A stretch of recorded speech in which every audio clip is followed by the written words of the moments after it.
हम संसार में जो कुछ भी देखते हैं, पदार्थों का उदय, नाश, गति, परिवर्तन, ये सब मरणशील है।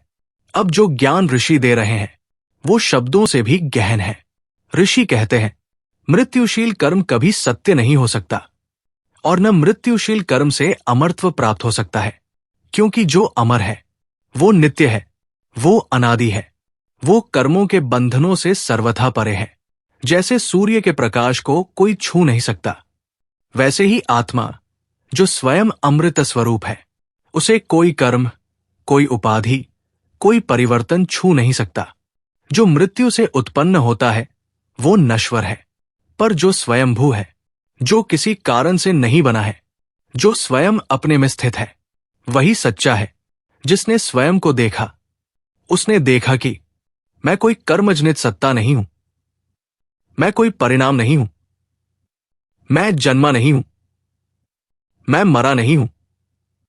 जो अपने आप को कर्मफल का कर्ता मानता है वही बार बार जन्म मरण के चक्र में बंधता है, पर जिसने अपने स्वरूप को पहचान लिया है उसके लिए कोई जन्म नहीं, कोई मरण नहीं, न कोई प्रारंभ, न कोई अंत, केवल एक अटल, अमर, अनंत अस्तित्व जो स्वयं प्रकाश है।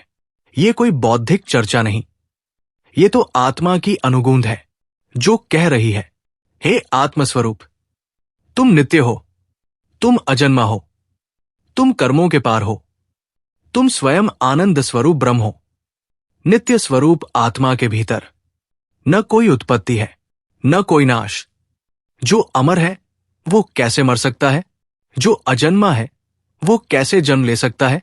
जैसे आकाश, जिसमें असंख्य तारे, ग्रह, बादल उठते हैं और विलीन हो जाते हैं, पर आकाश स्वयं अचर रहता है, वैसे ही आत्मा, न कोई नाम उसे छू सकता है, न कोई रूप उसे बांध सकता है, न कोई प्रारंभ उसे जन्म देता है, न कोई अंत उसे मिटाता है।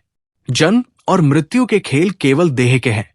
तुम्हारी आत्मा तो अनादि है, अविनाशी है। फिर एक प्रश्न उठता है, तो क्या शास्त्रों में जो सृष्टि की उत्पत्ति का वर्णन है वो मिथ्या है? क्या सृजन, संचालन और सहार के जो गीत गाए गए हैं वे असत्य हैं? ऋषि मधुर मुस्कान से उत्तर देते हैं, नहीं नहीं, श्रुतियां कभी मिथ्या नहीं होती। श्रुतियां तो महान सत्य के विभिन्न प्रतीकों द्वारा एक रहस्य को उद्घाटित करती है। जैसे कोई माता अपने शिशु को बाल भाषा में समझाती है, वैसे ही वेद गूढ़ ब्रह्म तत्व को श्रद्धा और प्रेम के भाषा में समझाते हैं। सृष्टि एक प्रतीक है, एक सांकेतिक अभिव्यक्ति है, एक उपमा है। उसके भीतर छुपा हुआ सत्य ये है कि स्वयं आत्मा न उत्पन्न होती है, न नष्ट।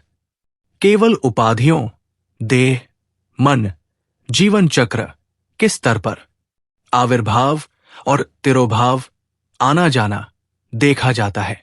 ऋषि कहते हैं, जब सच्चिदानंद आत्मा को जाना जाता है तब न कोई भूत रहता है, न कोई भविष्य, न कोई सृजन, न कोई सहार, केवल अनंत, शुद्ध चैतन्य, निर्विकार परमात्मा शेष रह जाता है।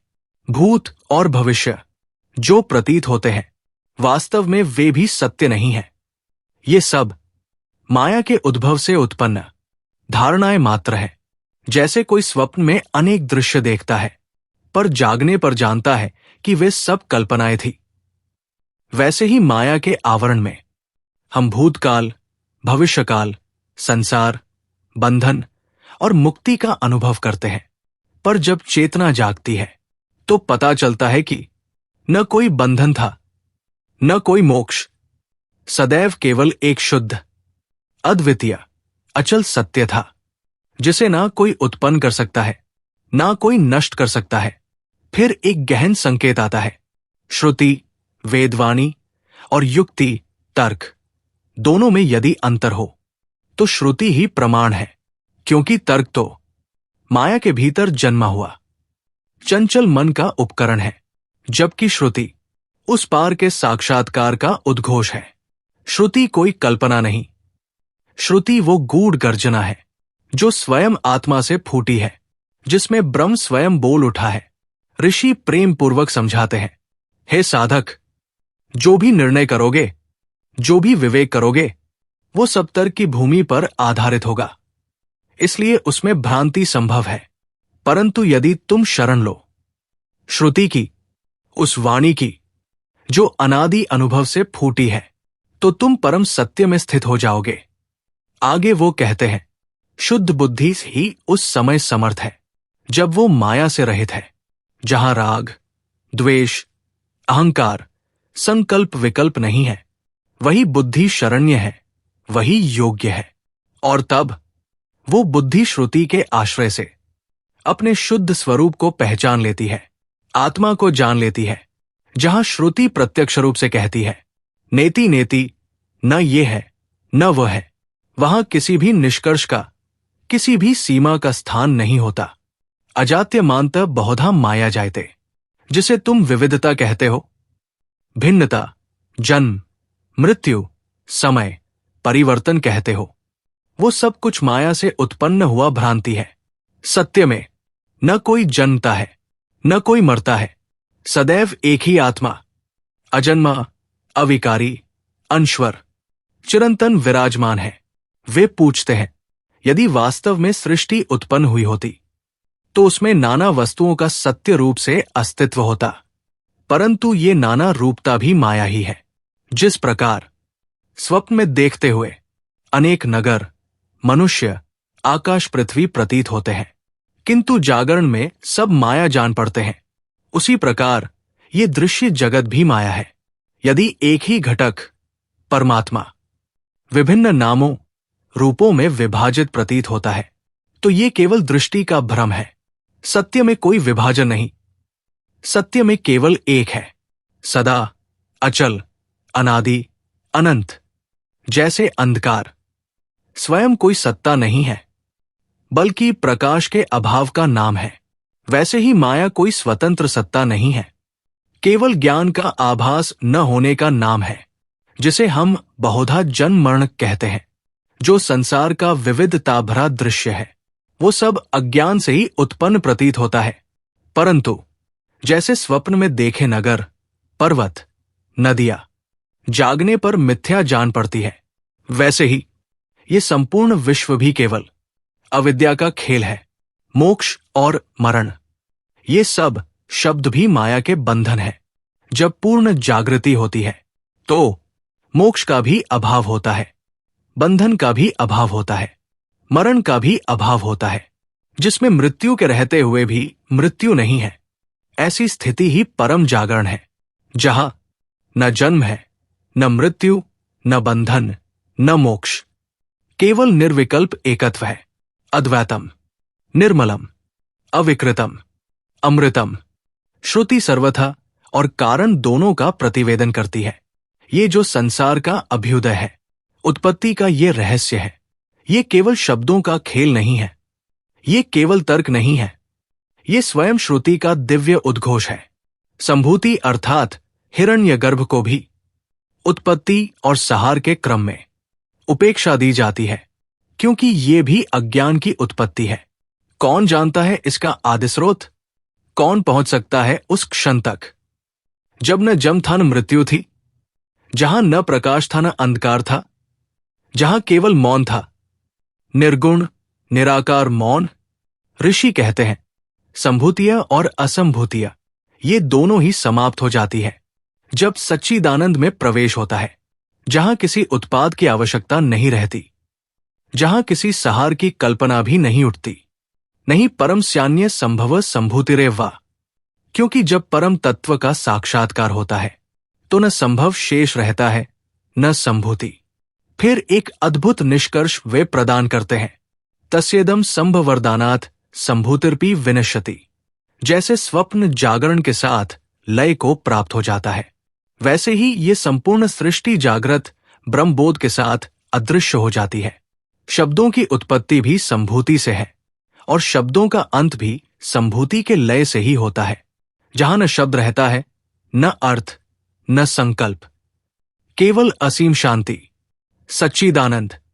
ये वाक्य नहीं, ये किसी दिव्य मौन की निष्पन्न तरंगे हैं। ये आत्मा न पकड़ में आती है, न छूने में, न जानने में। जैसे हाथ आकाश को छूना चाहे, छू नहीं सकता, पर आकाश से अलग भी नहीं हो सकता, वैसे ही आत्मा। क्यों? क्योंकि ये संपूर्ण प्रपंच के सभी कारणों के अतिक्रमण से प्रकट होता है। जहां शब्द चुप हो जाते हैं, जहां बुद्धि रुक जाती है, जहां उपमाएं निष्प्राण हो जाती है, वहां ये आत्मा स्वयं प्रकाश करती है। जब तक कोई कहेगा ये है या वह है, वो अभी भी आत्मा के अज्ञान में है। आत्मा जानने की वस्तु नहीं, होने की अनुभूति है। जब सभी मान्यताएं, सभी अनुमान, सभी कल्पनाएं नष्ट हो जाती है, तब ये आत्मा स्वतः अपनी प्रकाशना करती है। जैसे सूर्य के अस्तित्व के लिए दीपक की आवश्यकता नहीं, वैसे ही आत्मा स्वयं स्वरूप से प्रकाशित होती है। कि उपनिषदों में नेति नेति का जो आदेश है, वो कोई नकार नहीं है, बल्कि सीमाओं के पार जाने का एक आह्वान है।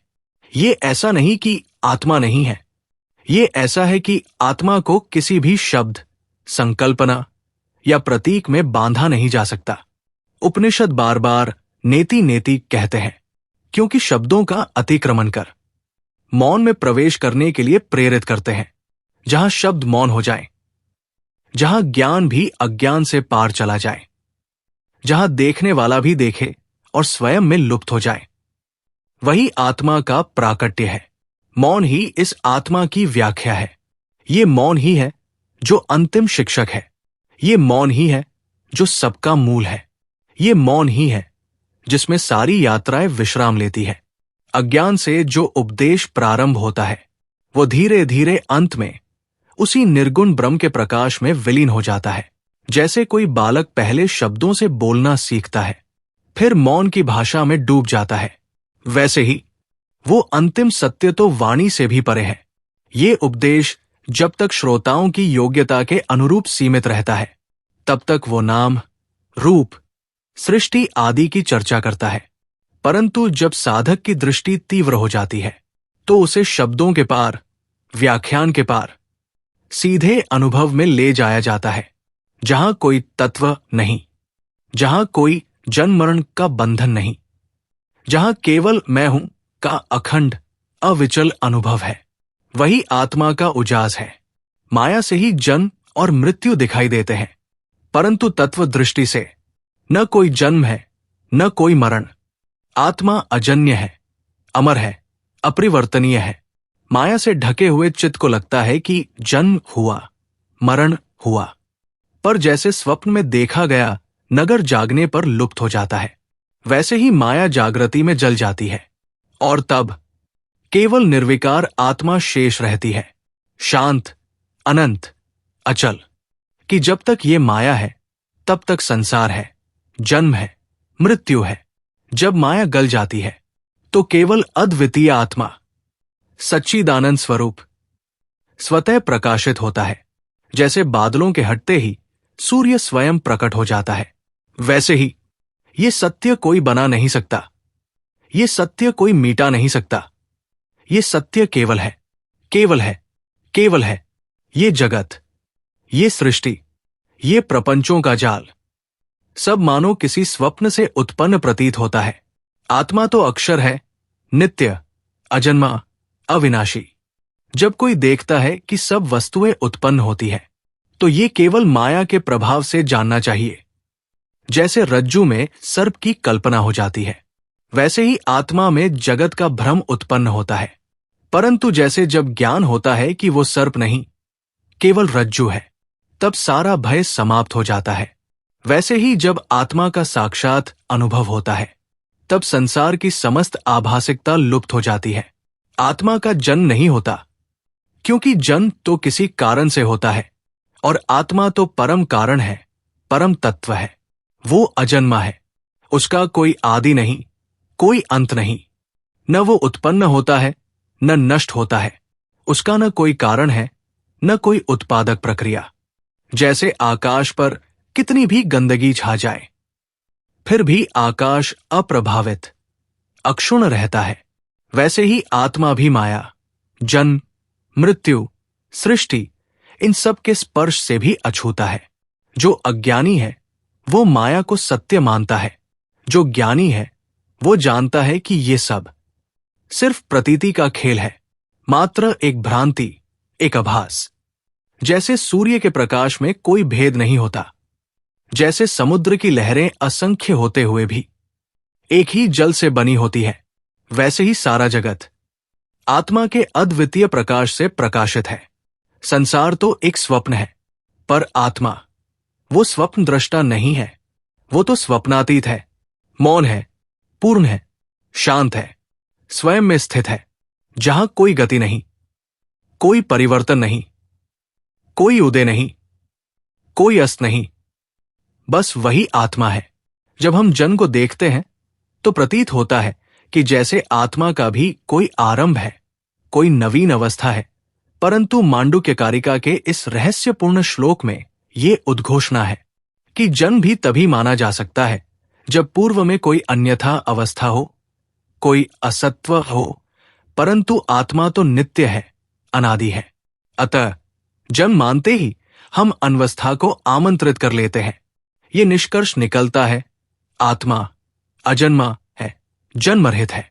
शुद्ध आत्मा और ब्रह्म एक ही है, उनमें कोई भिन्नता नहीं। क्या कभी असत्य नॉन बीइंग से कोई उत्पत्ति संभव है? नहीं। माया से भी यदि कुछ उत्पन्न होता प्रतीत होता है तो वो उत्पत्ति माया मात्र है, वास्तविक नहीं। बन्यक पुत्र, स्वप्न में उत्पन्न हुए पुत्र, जो केवल माया से उपजा है, वो भी सत्य नहीं। जैसे स्वप्न में बेटे बेटियां पैदा होते हैं, बड़े होते हैं, मिट जाते हैं, वैसे ही ये माया का दृश्य जगत है, कोई वास्तविक उत्पत्ति नहीं है। और पुनः ऋषि विस्तार से कहते हैं, असत नॉन एग्जिस्टेंस के पक्ष में भी और सत एग्जिस्टेंस के पक्ष में भी जन्म नहीं हो सकता। न माया से कुछ वास्तव में उत्पन्न होता है, न सत से, क्योंकि जो चीज सत्य है वो तो अपरिवर्तनीय है, उसमें कोई जन्म नहीं हो सकता, और जो असत्य है उसका तो कोई अस्तित्व ही नहीं, फिर उसमें से जन्म कैसा? अतः आखिरी सत्य यह है कि न माया से जन्म है, न असत से जन्म है, और न सत से जन्म है। सारी उत्पत्ति का जो दृश्य है वो एक भ्रम है, स्वप्न है। जैसे स्वप्न में मन स्वप्नों की रचना करता है, वैसे ही ये मन संसार की माया रचता है।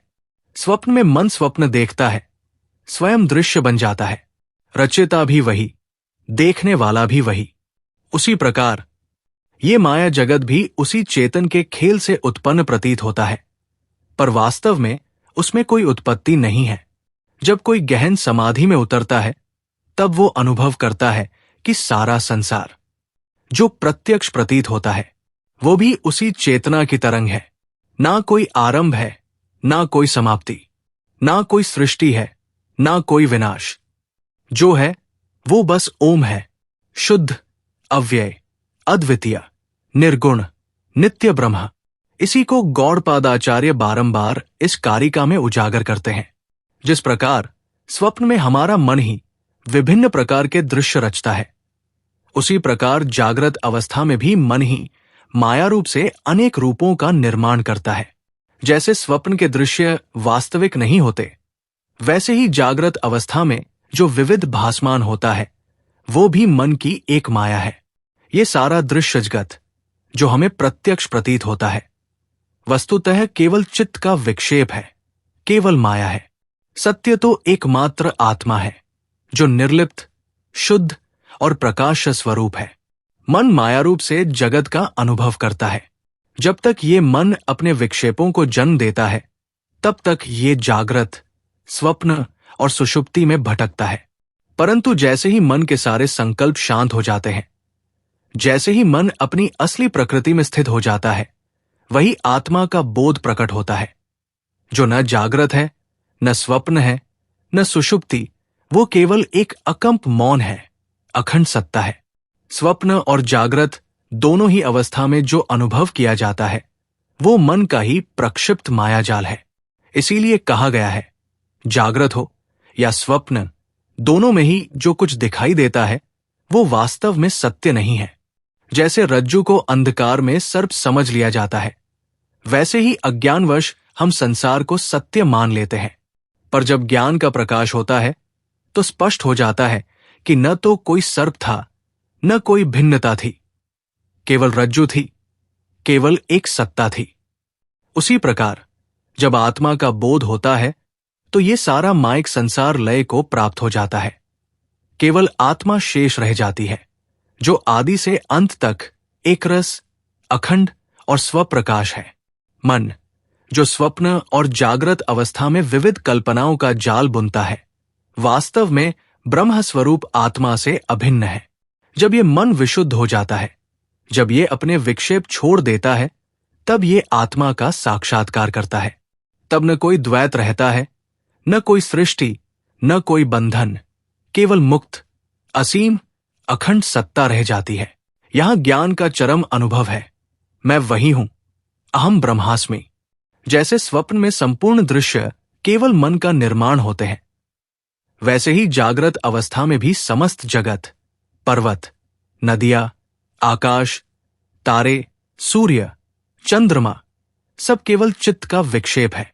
जब यह चित्त अपने विक्षेपों से मुक्त होता है, तब न कोई भेद रह जाता है, न कोई द्वैत, केवल अद्वैत सत्य शेष रह जाता है। ओम का अनाहत नाद एक मौन प्रकाश की तरह, अखंड प्रेम की तरह, शुद्ध चेतना की तरह। मन ही संकल्प विकल्प का मूल है। संपूर्ण द्वैत भावनाएं इसी मन से उत्पन्न होती है, इसमें कोई संशय नहीं। जिस प्रकार स्वप्न में हाथ आदि दृश्य और उन्हें ग्रहण करने वाले चक्षु आदि इंद्रिय ज्ञान दोनों ही मन के भाव से प्रतीत होते हैं, वैसे ही जागृत अवस्था में भी ये जानना चाहिए कि इंद्रिय और इंद्रिय विषय दोनों परम सत्य से भिन्न नहीं है। ये दोनों ही परम सत्य के समान रूप से अभिव्यक्त हुए हैं। जैसे एक ही रज्जु में सर्प की कल्पना कर ली जाती है, ठीक वैसे ही एक ही परम सत्ता में भिन्न भिन्न रूपों की कल्पना भी मन द्वारा ही होती है। ये पहले भी कहा गया है, परंतु अब प्रमाण क्या है? इसका प्रमाण यही है कि अन्य अनुमान या प्रत्यक्ष से इसका अनुभव नहीं होता, बल्कि केवल मन के विक्षेप से ही इसका अनुभव होता है। जो कुछ भी इस संसार में चरचर प्रतीत होता है, वो सब भी इसी मन का कार्य है। यदि मन की अम्निभाव अवस्था प्राप्त हो जाए, अर्थात यदि मन का संकल्प विकल्प रूपी व्यापार रुक जाए, तो फिर कोई भी द्वैत प्रतीति नहीं होती। इसीलिए कहा गया, मन ही संकल्प के द्वारा इस संपूर्ण दृश्य जगत को उत्पन्न करता है, मन ही इसे धारण करता है और मन ही इसे लय को प्राप्त करता है, क्योंकि उसके ही संकल्प, स्थित और लय के साथ ये सारा दृश्य संसार प्रतीत होता है। जब मन स्थिर हो जाता है, जब वो विषयों की ओर भागना छोड़ देता है, जब उसमें कोई विकल्प नहीं उठता, तब उसे अम्नि भाव अर्थात मन का लय कहा जाता है। ये अवस्था जानने पर जो ज्ञान उत्पन्न होता है, वही सच्चा ज्ञान है। यहां विकल्प का अभाव स्वयं ही द्वैत का अभाव सिद्ध कर देता है। जहां न राग है, न द्वेष है, जहां न कोई आकर्षण है, न विकर्षण, वहां केवल एक नित्य मुक्त, अचल, मौन, दीप्तिमान चेतना बचती है। सब कुछ, सुख, दुख, शरीर, जगत, जैसे किसी स्वप्न की भांति लय को प्राप्त हो जाते हैं। जो जान लेता है कि समस्त दृश्य, समस्त अनुभूतियां केवल भ्रांतियां थी, वही स्वयं में स्थित हो जाता है। वो न तो किसी अभाव का अनुभव करता है, न किसी उपस्थिति का। सब कुछ जैसे मौन के महासागर में विलीन हो जाता है। यही द्वैत का नाश है। अब प्रश्न उठता है, जब ये अम्नि भाव हो जाए, जब मन का लय हो जाए, तब क्या शेष बचता है? उत्तर आता है, जब आत्मा का साक्षात्कार होता है, जब आत्मा को स्वरूप में देखा जाता है, तब मन स्वयं ही संस्कारों का परित्याग कर देता है। उसमें कोई संकल्प नहीं उठता, वहां कोई विचार नहीं चलता। उस समय न कुछ जानना शेष रहता है, न कुछ करना। वो अद्वितीय स्थिति, प्रज्ञा प्राप्त हो जाती है, जिसमें शुद्ध मौन और शुद्ध अस्तित्व के अतिरिक्त और कुछ नहीं रहता। वहां अहम का भी विसर्जन हो जाता है। केवल मैं हूं का मौन अनुभव शेष रह जाता है। शास्त्रों ने इसे सत्य का साक्षात दर्शन कहा है। यही वह स्थल है जहां वाणी मौन हो जाती है, जहां मन रुक जाता है, जहां नाम और रूप का संपूर्ण प्रवाह अपने मूल स्रोत में लय को प्राप्त हो जाता है, जहां केवल स्वयं में स्थित अस्तित्व निर्विकल्प आत्मा ही शेष रह जाती है। जब आत्मा का साक्षात्कार हो जाता है तो फिर वस्तुओं के सह संबंधों का बोध मिट जाता है। जैसे अग्नि के न रहने पर उसकी गर्मी का कोई अर्थ नहीं रहता, वैसे ही जब चेतना साक्षात्कार के महासमाधि में डूब जाती है तो बाहर की सृष्टि, मन की गतिकाएं, विचारों का प्रवाह सब निष्प्रभ हो जाते हैं। जैसे प्रातकाल का धुंधल का सूर्य के उदय के साथ विलीन हो जाता है, उसी तरह ब्रह्म ज्ञान के प्रकाश में संसार के सारे व्यवहार, सारे द्वंद्व, सब भ्रम अदृश्य हो जाते हैं। केवल एक निःशब्द पूर्णता बची रह जाती है। इसी को यहां कहा गया है। अब प्रश्न उठता है कि जब यह संपूर्ण असत नष्ट हो जाता है तब उस अवस्था में आत्मा का ज्ञान किसे प्राप्त होता है? उत्तर दिया गया, जब समस्त कल्पनाएं, नामरूप की धारणाएं, सभी कर्मबंध, संपूर्ण संशय, सब कुछ छूट जाते हैं, तब जो बचा रह जाता है वही अज्ञान रहित नित्य स्वरूप आत्मा है। जब मन का निर्माण मिटता है तब अज्ञान का जड़ भी उखड़ जाता है और तब एक निर्विकल्प निस्पंद शुद्धता प्रकट होती है, जो न कभी जन्मी थी न मरी थी, सदैव से नित्य थी। ये परमाश्रय ब्रह्म ही है जो अपने स्वरूप में स्थिर हो गया है, जिस अवस्था में कोई कल्पना नहीं उठती, न कोई संकल्प न विकल्प, जहां अज्ञान भी नहीं रहता, जहां कोई जानने वाला और जानने का प्रयास भी नहीं बचता, उसी को यहां परम शांति कहा गया है।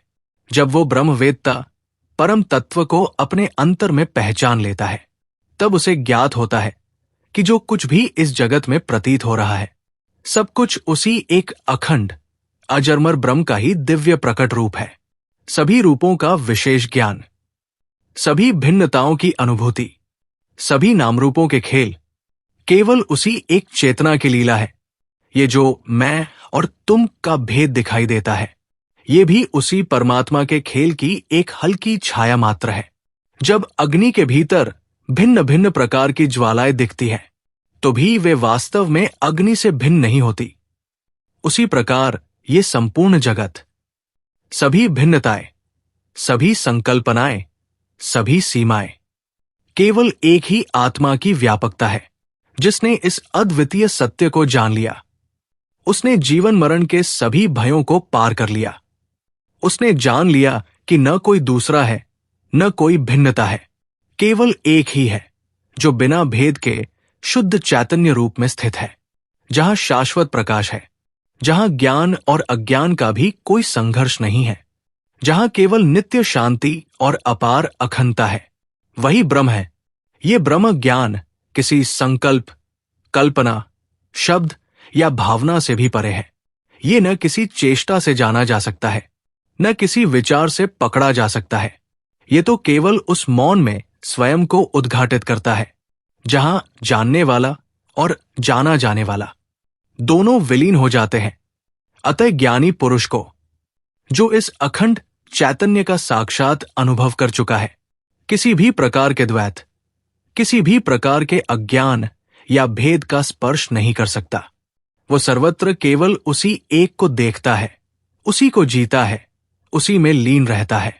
जब मन समस्त व्यापारों से निवृत्त हो जाता है, जब उसमें न कोई कल्पना शेष रहती है न कोई भेदभाव, और जब वो निर्विशेष, शुद्ध, निर्लिप्त स्थिति को पा लेता है, तब वो गहन मौन में डूब जाता है।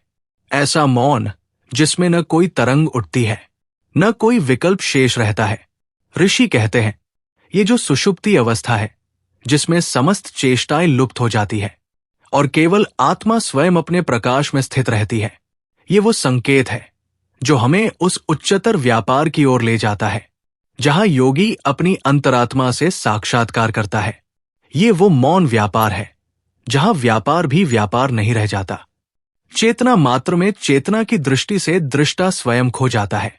ये भी कहा गया, जब सब व्यापार लुप्त हो जाते हैं तब वो अनिर्वचनीय तत्व प्रकट होता है, जो न तो पूर्ण रूपेण अज्ञेय है न ज्ञेय है। वो विशुद्ध अस्तित्व है जहां जानने वाला, जानने की क्रिया और ज्ञेय तीनों एकरस होकर विलीन हो जाते हैं। परंतु ये सम्यक समाहिति भी तभी सिद्ध होती है जब सुषुप्ति जैसी अज्ञानावस्था का अतिक्रमण हो चुका हो। सुषुप्ति मात्र एक अचेतन अवस्था है, परंतु समाधि वो चेतन मौन है जहां भीतर पूर्ण जागरण है, किंतु बाहर से निष्पन्न शांति का समुद्र फैल जाता है। इसलिए जो जानना है वो जानो। न व्यापार में रमना है, न नीय व्यापार में फंसना है। दोनों को पार कर जाओ, जहां केवल सत्य ही शेष रह जाता है, जहां आत्मा आत्मा में ही विश्राम कर लेती है। भीतर अनंतो अनंतो प्रथुस्ति बीजभूत वासनाएं क्षीण हो जाती है। वो मन जो अब व्यापारों के द्वंद्व में नहीं बहता, जो आत्मस्वरूप की बौद्धिक अभिरुचि से दीपित हो उठा है, वह प्रज्ञा, वो चेतना स्वयं के स्थैर्य से, मौन के उजास से अपने ही दोषों के ताप को शांत कर चुका होता है। वह जो स्थिर, निःशंक, स्वतंत्र प्रवाह में ही प्रकाशित होता है, उसका ज्ञान अब अन्य व्यापारों जैसा नहीं रह जाता। इसीलिए उसका ज्ञाता होना, उसका अनुभव अन्य किसी भी साधारण अनुभव से असंग और विलक्षण होता है। जब ये भीतर घटित हो जाता है तो ज्ञाता जानता है कि अब विचारों की, संचरण की, गति क्रिया की आवश्यकता नहीं रही। ज्ञाता स्वयं में पूर्ण है, स्वयं में दीप्त है। जब सुषुप्ति, गहन निद्रा का अनुभव होता है तो उस समय मन, जो तर्क, विकल्प और निर्णयों का स्वामी है, वह भी लीन हो जाता है। पर ध्यान रहे, वो केवल निश्चेष्ट होता है, वो नष्ट नहीं होता। उसकी मौन उपस्थिति वहां भी बनी रहती है। इसीलिए जो ज्ञानी जन है, जो ब्रह्म स्वरूप को जानते हैं, वे समझते हैं कि सुषुप्ति में भी निश्चित और निर्विकल्प ब्रह्म स्वरूप ही प्रकाशित रहता है। सुषुप्ति में मन के अविच्छिन्न रूप में समाहित होने से समस्त प्रतीयमान बीज भूमि वासनाओं का ह्रास हो जाता है। लेकिन जो अविद्या से उपजा बीज मात्र अवशेष है, वो अभी भी सूक्ष्म रूप से निहित रहता है। इसलिए उस समय भी ज्ञान के अंतिम परम स्वरूप तक पूर्ण उदय नहीं हो पाता। जब वो अविद्यात्मक बीज भी विलीन हो जाता है, तभी पूर्णतया निर्विकल्प ज्ञान प्रकट होता है, जिसमें कोई भ्रम, कोई भ्रांति शेष नहीं रहती। जो आकाश की अनंत गहराइयों में उदित होता है, वह दिव्य सूर्य आत्मा है। वो समस्त दिशाओं को, समस्त लोकों को अपनी ज्योति से प्रकाशित करता है। वो हमारे भीतर भी उसी प्रकार जागृत होता है जैसे बाहर। वो जागरण का मूल स्रोत है। जैसे घोड़े रथ को खींचते हैं, वैसे ही जीवन में संकल्पों के घोड़े गति देते हैं। सूर्य उन संकल्पों का रथवान है जो दिन और रात के अंतर को जन्म देता है। उसके रथ के पहिए कालचक्र को घुमाते हैं, जिससे समस्त सृष्टि के कार्य चलते हैं। जो इंद्रियों के अदृश्य मार्गों से प्रवेश करता है, जो प्राण में गुप्त रूप से व्याप्त है, वही चैतन्य, वही तेजस्विता, वही ध्वनि का कारण है। सूर्य न केवल प्रकाश है, वो चेतना का अधिष्ठान है। जो वाणी के मूल में है, जो श्वास के मूल में है, जो दृष्टि और श्रवण के मूल में है, वही अदृश्य ब्रह्म रूप सूर्य है। उसके बिना कोई कार्य सिद्ध नहीं होता, कोई संकल्प पूरित नहीं होता। वो अग्नि है, वो वायु है, वो आदित्य है, वो मरुत है, वो जल है, वो भूधर है। सब में व्याप्त होकर वो स्वयं सदा अचल रहता है। जो काल के प्रवाह में भी अप्रभावित है, जो परिवर्तन के बीच अपरिवर्तित है, वही सूर्य स्वरूप ब्रह्म है। हे अनंत, तू ही प्राणों की गति है, तू ही बुद्धि का आलोक है, तू ही जीवन की धारा है, तू ही मुक्ति का द्वार है। जहां शब्द भी चुप हो जाते हैं, वहां उसी की ओंकार ध्वनि रह जाती है, एक अदृश्य स्पंदन के रूप में। जहां देखना बंद होता है, वहां उसका देखना शुरू होता है। जहां सोचना रुकता है, वहां उसका जानना प्रकट होता है। जब चित्त समाहित हो जाता है, जब उसकी सारी चेष्टाएं थम जाती हैं, तब वो अपनी गहनतम गुफा में प्रवेश करता है।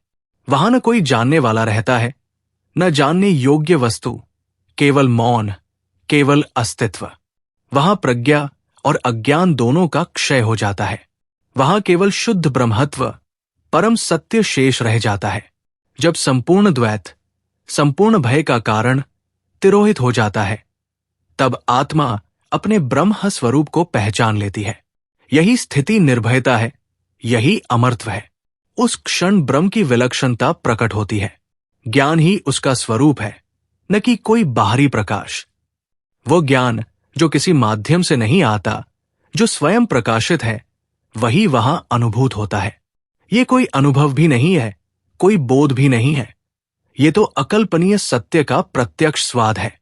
जो वहां स्थिर होता है, वो जानता है कि समस्त जगत एकरस और निर्विकार है, जैसे आकाश स्वयं स्मत्व है।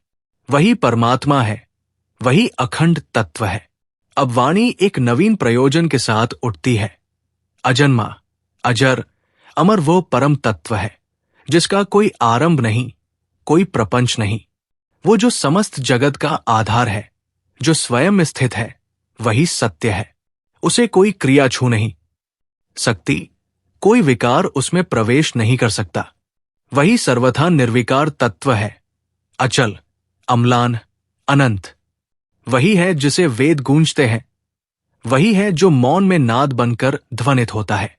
जब जन का कारण नष्ट हो जाता है, जब जन को जन्म देने वाले अविद्या और अन्य कारण लुप्त हो जाते हैं, तब वही ब्रह्म जो न जन्मता है, न मरता है, न जिसका कोई आरंभ है न अंत, वही अपने स्वरूप में स्थित रहता है। जिस तरह अंधकार का अभाव होने पर प्रकाश की सत्ता स्वयं प्रकट होती है, उसी प्रकार अविद्या का अभाव होते ही आत्मस्वरूप का ज्ञान स्वयं प्रकाशित हो उठता है। ये जन्म मरण का चक्र केवल रजोगुण सत्वगुण के संगम से ही बनता है। जहां ये संगम नहीं, वहां जन्म भी नहीं। इसलिए न कोई नया नामकरण होता है, न कोई नया प्रकाश उत्पन्न होता है। ब्रह्म तो सदा से निर्विकार, निर्विशेष और शुद्ध है। उसे व्यक्त करने के लिए कोई विशेष नाम या रूप नहीं गढ़ा जाता। वो तो वही है जहां वाणी भी थक कर लौट जाती है, जहां बुद्धि भी पहुंच नहीं पाती, जहां कोई उपमा, कोई प्रमाण भी नहीं टिकता। अतः ये जो अनिर्वचनीय ब्रह्म है, जिसका कोई विकल्प नहीं, कोई भेद नहीं, जो अभाव और तिरोभाव अर्थात अदृश्यता से भी रहित है, जो सत्य स्वरूप है, उसी का प्रकट होना ही मोक्ष है। ये मोक्ष न कोई क्रिया है, न कोई प्राप्ति।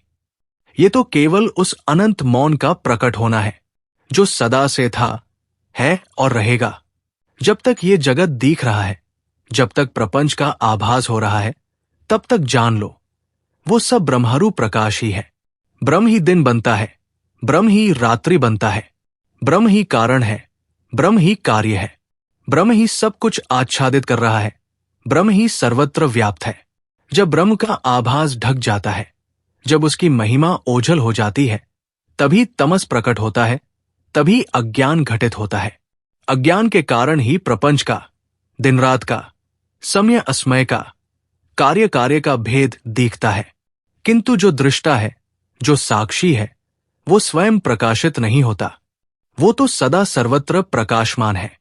बस उसकी ओर पीट कर लेने से, विमुख हो जाने से ये तमस प्रतीत होता है। वो स्वयं सदैव नित्य मुक्त प्रकाश है।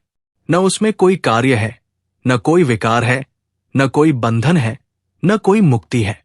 वो केवल निष्कल है, निर्विकार है, अव्यय है। इसलिए ज्ञानीजन कहते हैं कि जो स्वयं में स्थिर है, जो आत्मस्वरूप का ज्ञान कर चुका है, वो न किसी कार्य को करता है, न कोई कार्य उसमें क्लेश उत्पन्न करता है। वो निष्क्रिय, निराकुल, शांत, सदा स्वयं में ही अभिन्न रूप से स्थित है। और जो परम तत्व है, वो वाणी से परे है, मन से परे है, संकल्प विकल्प से परे है। वो न विचार के योग्य है, न उपमा के योग्य है। वो बस है मौन में स्थित, निर्लिप्त, निर्विकार, नित्य शांत। उस स्वरूप को जो जान लेता है, वो सब कर्मों के बंधनों से छूट जाता है। वो उस परम शांति को प्राप्त कर लेता है, जो किसी उपमा या किसी वाणी में नहीं आ सकती। वह चिर प्रकाशित, चिर शांत, समाहित अवस्था में अवस्थित हो जाता है, जहां न कोई स्पंदन है, न कोई द्वंद्व है, केवल निःशब्द अनंत सत्ता का अनुभव है। वो जिससे शब्दों का उच्चारण होता है, जिसे हम वाक कहते हैं, वो समस्त प्रकार के शब्द प्रवाह का साधन है। परंतु जहां तात्विक सत्य प्रकट होता है, वहां ये साधन भी पीछे रह जाता है। वहां वाणी का व्यापार नहीं होता, न उच्चारण का, न नाम का, न संकेतों का। वो सत्य, वो तत्व वाणी से परे है। इसलिए कहा गया है कि वहां वाणी तक भी नहीं पहुंचती। और जिस माध्यम से मन सोचता है, बुद्धि चिंतन करती है, उस चित्त की गति भी वहां रुकी हुई है। जो सोचता है, जो चिंतन करता है, वही बुद्धि वहां लुप्त हो जाती है। अतः वो तत्व चिंतनातीत है, अकथनीय है। वही तत्व अप्राण है, अर्थात वो न प्राणयुक्त है, न मनयुक्त। वो निःशब्द है, निर्विकार है, निर्विचार है, और वो अक्षर से भी परे है। वो तत्व समस्त विषय वृत्तियों से रहित है। वो पूर्ण शांत है। वो न केवल जड़ शून्य है, अपितु स्वयं चैतन्य स्वरूप से स्वयं प्रकाशित है। उसमें कोई अन्य साधन नहीं है, कोई अन्य आलंबन नहीं है। उसकी ज्योति स्वयं की ज्योति है। वो समस्थिति है। न ऐसा समाधि की साधन से उपजा हो, न ऐसा समाधि की भंग हो सके। वो सहज समाधि है। न वह कोई योगाभ्यास से प्राप्त हुई स्थिति है, न किसी क्रिया से उत्पन्न है। वो स्वयं स्वरूप समाधि है, चैतन्य की, मौन की, अकंप मौन की। वो अवस्था अचल है, अविकारी है, नष्ट होने वाली नहीं है। उसमें कोई भी विकार की संभावना नहीं है। इसलिए उसे अभय कहा गया है, उसे अक्षय कहा गया है। वही परमात्मा का स्वरूप है, वही नित्यता है, वही स्वाभाविक समाधि है, निर्विचार, निर्विकार, स्वयं प्रकाश। जहां ब्रह्म स्वरूप तत्व का साक्षात्कार हो जाता है, वहां कोई प्रश्न नहीं उठता। वहां न तो कोई ग्रहण करने की चिंता रहती है और न ही किसी वस्तु को त्यागने की आवश्यकता। उस तत्व में स्थित होकर ज्ञानी जन्म मरण के चक्र से ऊपर उठ जाते हैं, समत्व की दशा को प्राप्त हो जाते हैं। वहां न तो इंद्रिया किसी विषय को ग्रहण करती है, नहीं वहां किसी वस्तु को अपनाने या त्यागने की कोई क्रिया घटित होती है। जहां परिवर्तन का कोई स्थान नहीं है, वहां ग्रहण और त्याग जैसी क्रियाएं किस प्रकार संभव होंगी। जहां कोई भी विकृति नहीं है, वहां स्वयं का स्वरूप निर्विकार बना रहता है। वहां कोई दूसरा पदार्थ भी नहीं है जिसे ग्रहण किया जाए या त्यागा जाए। ये स्थिति पूर्णतः निष्क्रिय है, केवल अपनी सत्ता में अवस्थित। इस निर्विकार दशा में चित्त का भी लय हो जाता है, क्योंकि वहां चित्त के कार्य, चेष्टा और विकार का भी कोई आधार नहीं रह जाता। जहां किसी भी प्रकार की चिंता नहीं होती, जहां संकल्प विकल्प की लहरें शांत हो जाती है, वहां ग्रहण और त्याग का प्रश्न कैसे उठ सकता है। जहां मन भी नहीं है, वहां मन से जुड़े हुए सारे विकार, वांछा, रागद्वेष, ग्रहण, त्याग सब शून्य हो जाते हैं। यही उस ब्रह्म स्वरूप की पहचान है, जहां केवल मौन है, केवल समता है, केवल नित्य सत्य का अनुभव है। ये जो दिव्य अनुभूति मांडुक्य उपनिषद के इस गहन श्लोक में प्रकट होती है, वो शब्दों से परे है। फिर भी शब्द उसे छूने का प्रयास करते हैं। जिस क्षण आत्मा में आत्म साक्षात्कार का प्रकाश फूटता है, उसी क्षण संसार के समस्त विषयों, समस्त द्वैत, समस्त विक्षेप सबका अंत हो जाता है। आत्मा के भीतर अग्नि की ज्वाला की भांति एक दिव्य स्थिरता प्रकट होती है, ज्ञानमय, अजन्मा, जाति प्रवृत्ति विकल्प से रहित। ये अजन्मा आत्मा न उत्पन्न होता है, न परिवर्तित होता है, न घटता है, न बढ़ता है। वो समत्व की अंतिम भूमि है, जहां से न कोई आरोहण है न अवरोहण। वो परम शांतिमयी अवस्था है, परम साम्य भाव। यही सच्चा निर्वाण है। पहले शास्त्र में प्रतिज्ञा की गई थी कि मैं समता को वर्णित करूंगा। अब यहां कहा जा रहा है कि जो इस आत्म तत्व को जान लेता है, वही वास्तव में अजन्मा, अविकारी और समत्वक्ति को प्राप्त होता है। जो इस दिव्य ज्ञान को जान लेता है, वो अनादि ब्रह्म में प्रतिष्ठित हो जाता है। ये न कोई वंश है, न कोई जाति, न कोई वर्ग। ये शुद्ध, निराकार, अद्वितीय सत्ता है। और जो पुरुष इस अक्षर ब्रह्म का ज्ञान प्राप्त कर लेता है, ऐसा वेद वाक्य कहता है, वो दिव्य लोकों में स्थापित होता है, वो कृपण नहीं रह जाता। कृपण शब्द उस व्यक्ति के लिए आता है जो इस अमूल्य आत्मज्ञान को प्राप्त नहीं कर पाता और संसार की नश्वर वस्तुओं में उलझा रह जाता है। जो इस ब्रह्म ज्ञान को जानता है वो पूर्णता को प्राप्त करता है। ये दिव्य वाणी गा रही है कि जिसने इस अक्षर ब्रह्म का बोध कर लिया वो जन्म मरण के चक्र से परे हो जाता है, वो वास्तव में अमरता को प्राप्त करता है। और इस बोध का रहस्य यही है, जिसने आत्मा को जान लिया, जिसने स्वयं को जान लिया, वो संपूर्ण ब्रह्मांड को जान लेता है, क्योंकि ये संपूर्ण जगत उसी अद्वितीय सत्य की प्रतिध्वनि है। ये परम सत्य भले ही ऐसा है, तथापि स्पर्शरहित योग ही सर्वश्रेष्ठ योग कहलाता है। जब समस्त योगियों का चित्त भयमुक्त हो जाता है तभी वे इस अद्भुत अवस्था को उपलब्ध करते हैं। ये स्पर्शरहित योग वो स्थिति है जहां कोई भी विषय संस्कार का स्पर्श नहीं पहुंचता। ये वही है जिसे उपनिषदों ने सर्वस्वरहित कहा है, जो समस्त योगों से परे है, जो केवल स्मरण के अभ्यास से ही श्रवण, मनन और गहन ध्यान द्वारा आत्मतत्व का साक्षात्कार कराता है। ये योग सारे नामरूप से परे, स्पर्श से रहित, ज्ञान के भी पार जाकर अपनी निष्पत्ति देता है। जो योगी आत्मस्वरूप को जानने में लगे रहते हैं वे भी इस मार्ग की कठिनाई को देखकर इस स्थिति को प्राप्त करने में कठिनाई का अनुभव करते हैं। इसलिए कहा गया है कि स्पर्शरहित योग अत्यंत दुर्लभ है। वेदांत ज्ञान में भी जो योगी पारंगत है वे भी इस अदृश्य तत्व तक सीधे पहुंच नहीं पाते। ये अवस्था तो एकमात्र उसी को उपलब्ध होती है जो श्रवण मन निदिध्यासन द्वारा एकनिष्ठ साधना में लीन है, भय रहित होकर, जो संपूर्ण भय का नाश कर देता है, जो समस्त त्रासों से रहित स्थिति को ही अपने स्वरूप के रूप में अनुभव करता है, वही इस अमृत स्थिति में स्थिर होता है। सभी योगी अपने अपने साधनों के बल पर इस स्थिति को पाना चाहते हैं, परंतु ये साधारण साधना से नहीं, अपितु सब भय से परे हुए निष्कलंक आत्मसत्ता के अविचल अनुभव से ही संभव होता है। जो इस अविचल सत्ता को पहचान लेता है वो समस्त भय, संदेह और मरण को सदा के लिए पीछे छोड़ देता है।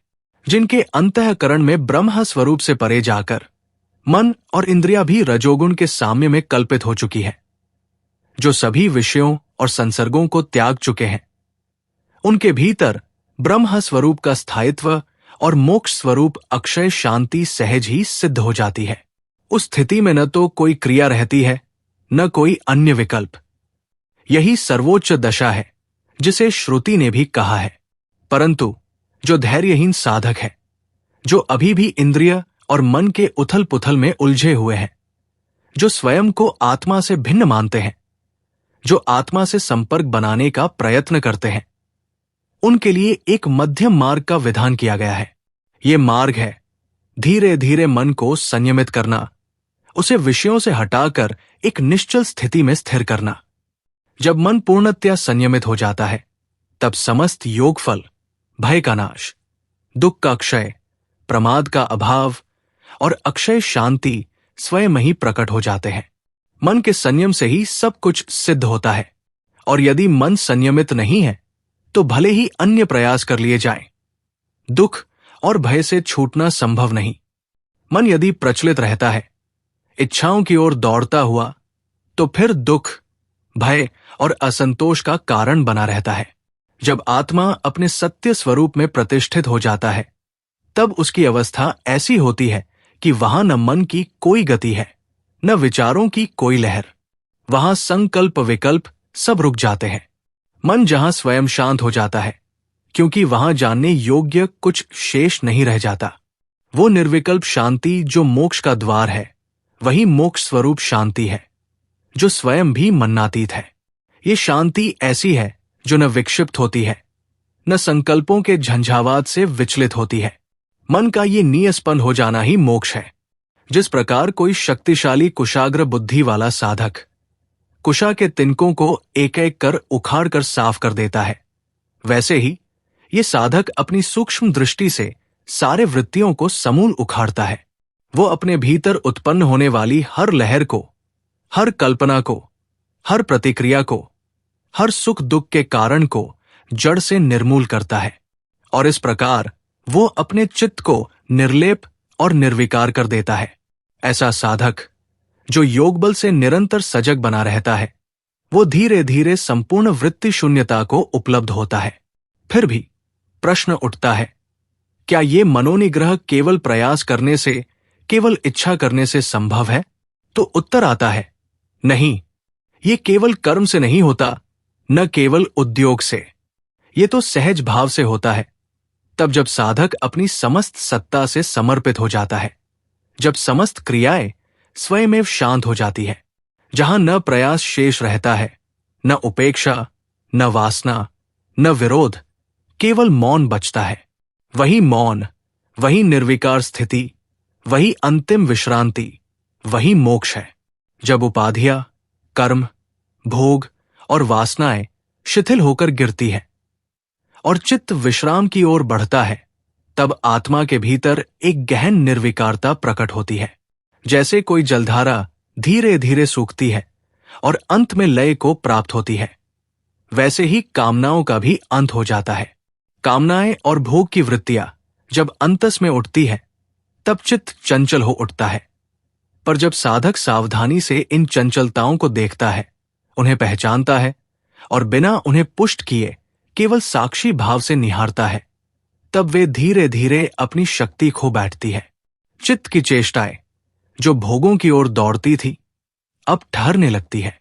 साधक का मन अब न कर्मों में गति पाता है, न भोग की आकांक्षा में लिप्त होता है। सब कुछ एक निर्विकार साक्षी में विलीन हो जाता है।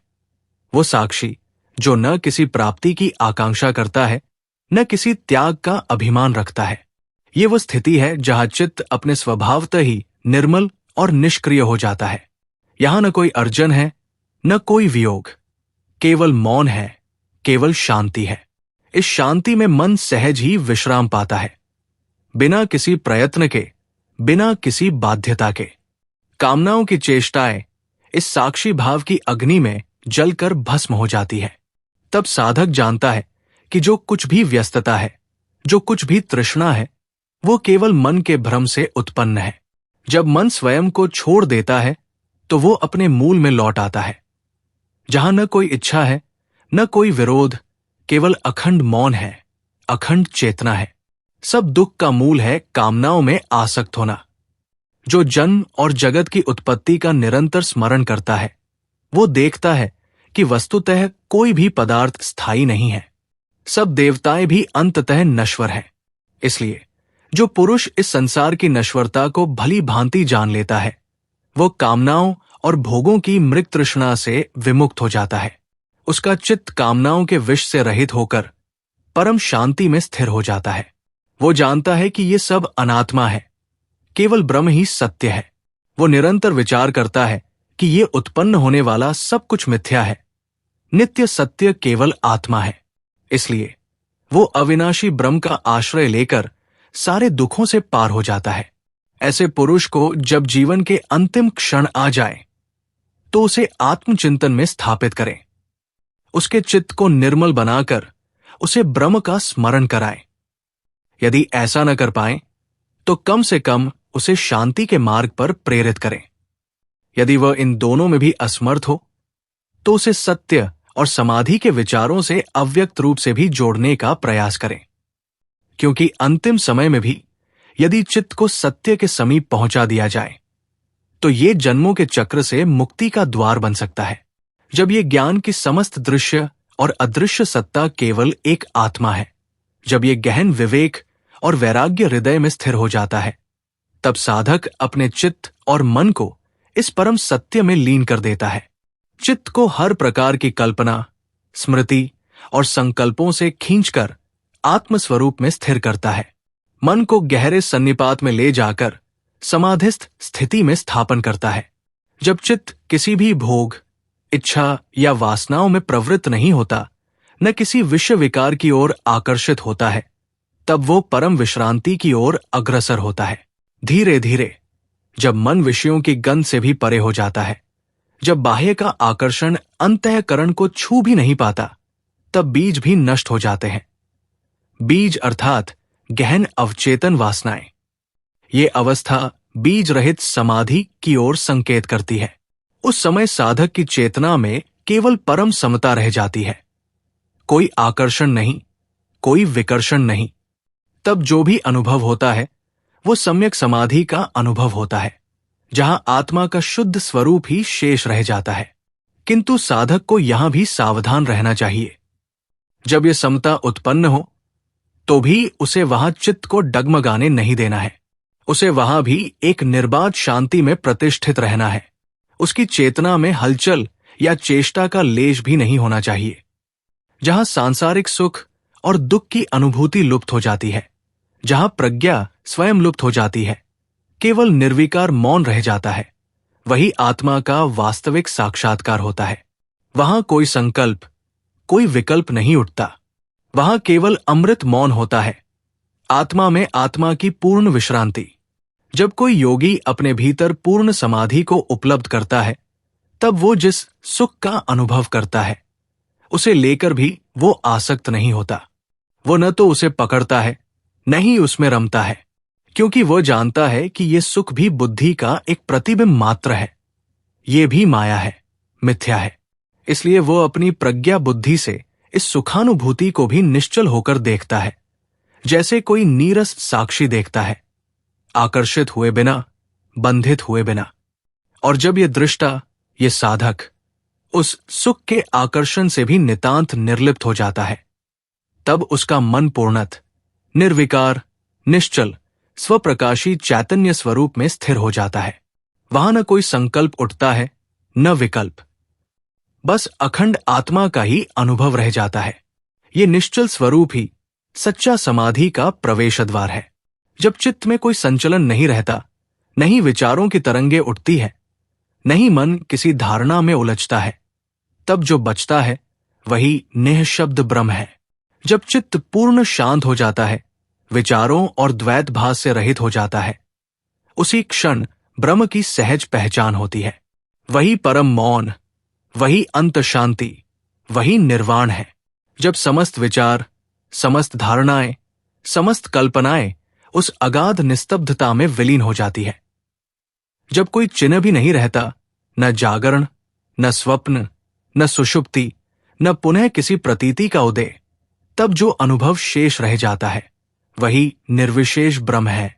जहां अग्नि की ज्वाला मंद होकर दीपक के समान स्थिर हो जाए, जहां वायु का वेग रुक जाए, जहां स्पर्श, रूप, शब्द, गंध सब विषय लुप्त हो जाएं, जहां चित्त के समस्त व्यापार निस्तब्ध हो जाएं, उसी मौन में ब्रह्म स्वयं प्रकट होता है। ये वो स्थिति है जहां विचार स्वयं चुप हो जाते हैं, जहां जानने वाला, जानने की क्रिया और जानने का विषय सब एक परम मौन में विलीन हो जाते हैं। उस समय जो शेष रहता है वो न कुछ ध्वनि है, न कुछ शब्द है, न कोई आलोक है, न कोई अंधकार। वहां केवल अखंड शांति है, जो अनिर्वचनीय है, अद्वितीय है, और जहां समस्त संज्ञाएं समाप्त हो जाती है। महान ऋषियों ने उसे धर्म्य कहा है, जहां धर्म भी शब्द मात्र रह जाता है। शांत कहा है, जहां शांति भी कोई अनुभव नहीं बल्कि स्वरूप है। अक्षर कहा है, जो नष्ट नहीं होता अपितु सदा विद्यमान रहता है, जहां अपने भीतर समस्त सीमाएं मिट जाती है, जहां कोई द्वैत शेष नहीं रहता, जहां केवल परम तृप्ति है। वही अनुभव है जो परमात्मा है। उसे जानने वाला जानने की सभी सीमाओं से परे चला जाता है। वो अनुभव करता है कि वो कभी उत्पन्न नहीं हुआ, कभी नष्ट नहीं होगा। वो सदा से था, सदा है और सदा रहेगा। केवल मौन, केवल शांति, केवल नित्यता। वहां कोई और नहीं होता, वहां केवल स्वयं का अपार अस्तित्व है। वहां सब कुछ एक है और वही एक है, वही अहम ब्रह्मास्मि है। जब योग के गहन अनुभव में जीव अपनी समस्त विशेषताओं को छोड़ देता है, जब चेतना की लहरें विलीन हो जाती है, तो जो अनुभव बचता है वो एक नीरव, निर्विकार सुख है, जिसमें न कोई जन्म है, न परिवर्तन, न मृत्यु। जैसे विष से रहित अमृत कभी भी उत्पन्न नहीं होता, वैसे ही ये सुख भी उत्पन्न नहीं होता। ये तो सदा से है, अपने आप में सिद्ध है। ये वही ब्रह्म है जिसकी पूर्णता में समस्त रूप लय हो जाते हैं, जिसकी व्यापकता में समस्त भेद गल जाते हैं, जिसे पाने पर न कुछ और जानना बाकी रहता है, न कुछ और करना बाकी रहता है।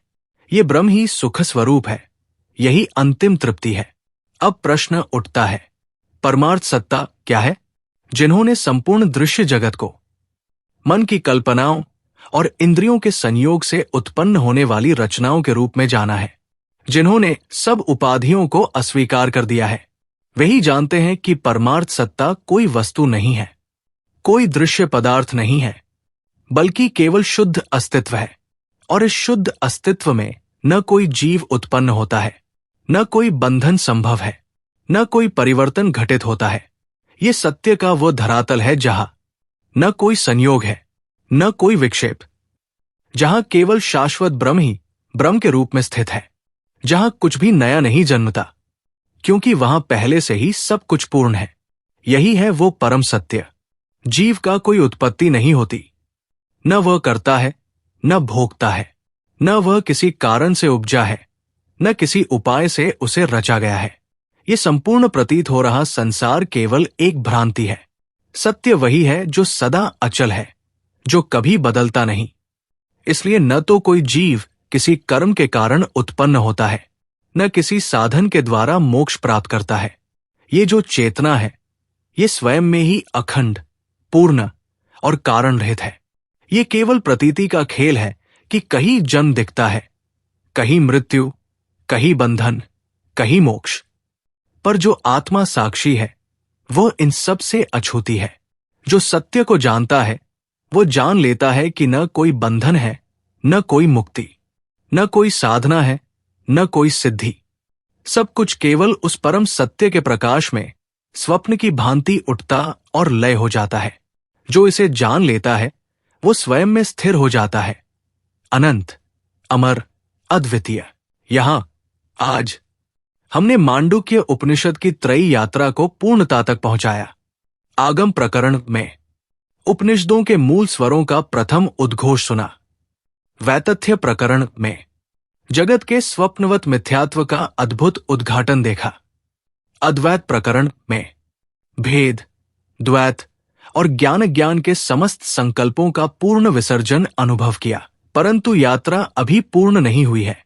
वो परम वाणी जो शब्दातीत है, अब एक अंतिम प्रकाश बनकर प्रकट होने को है। मांडुक्य उपनिषद के अंतिम और परम प्रकरण में, अलाद शांति प्रकरण में, ये वही प्रकरण है जहां समस्त चिंतन, समस्त कल्पना, समस्त जन्म मरण के संकल्प, समस्त उपाधियां अलाद चक्र, जलती हुई अंगीठी के गोल घूमते चक्र के समान मिथ्या प्रतीत होते हैं। यहां साधक स्वयं को न देखने वाले के रूप में देखता है, सुनने वाले के पार सुनता है, चेतना के पार चेतना का अनुभव करता है। यहां न कोई आकाश है, न पृथ्वी, न कोई साधन है, न कोई साधक, केवल अचल, अविकारी, अखंड ब्रह्म स्वरूप ही शेष रह जाता है। हमारे समक्ष वो परम द्वार खुलने वाला है, जिसके पार न कोई प्रश्न है, न कोई उत्तर, जहां केवल मौन का महासागर है, जहां केवल आत्मा स्वयं आत्मा में विश्राम करती है। मिलते हैं उस अंतिम दिव्य प्रवाह में।